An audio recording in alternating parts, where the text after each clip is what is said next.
ገና በለጋ ዕድሜው የንግስናን ክብር ጥሎ በመነኮሳት ሕይወት ፍቅር ልቡ ስለተነደፈ ስለ አንድ የ14 ዓመት ብላቴና ብንነግራችሁ ምን ይሰማችኋል?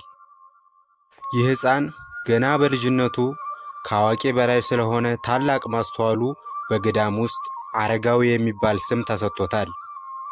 የአባቱን ቤተ መንግሥት ጥሎ በበረሃ ወደ ገዳማውያኑ የገሰገሰ በዛም በብዙ ፈተና አልፎ ገና በሕፃንነት ዘመኑ የምንኩስናን ማዕረግ የተቀበለ የሮም ቅዱሳንና ነገሥታት ኩራት ስለሆነ እናቱን ልክ እንደ ሕፃኑ ቄርቆስ በመልካም ምግባሩ ወደማያልቀው የእምነትና የእውነት መንገድ ስላሳየ ስለ አንድ የሕፃን አረጋዊ ታሪክ እናሳውቃችኋለን።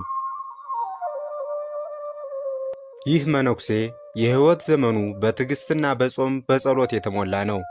ለእርሱ እንስሳት ይታዘዙለታል፣ ዘንዶች ያገለግሉታል፣ በሰው አንደበት አፍ አውጥተው ያናግሩታል፣ አጋንንት ይንቀጠቀጡለታል፣ በተጋድሎ ብዛትም ከፊቱ በነው ይጠፋሉ።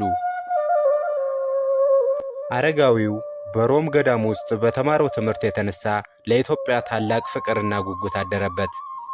ይህን ጉጉቱን ለፈጣሪው በጸሎት ለመነው። እግዚአብሔርም ለዚህ መነኩሴ ቅዱስ ሚካኤልን ልኮ በክንፉ ከልሎ ከደመና ቀዝፎ ወደተመኛት ነፍሱ ልታየው ወደ ናፈቀችው ወደዛች አገር ወደ ምድረ አዜብ ወደ ደጋጎቹ መኖሪያ ነገሥታቶች ሃይማኖታቸው የቀና ጌታችን ኢየሱስ ክርስቶስ ለእመቤታችን የድንግል ማርያም አስራት የሆናት ዘንድ በቃል ኪዳን ስለሰጣት ወደዛች አገር ወደ ኢትዮጵያ ደረሰው።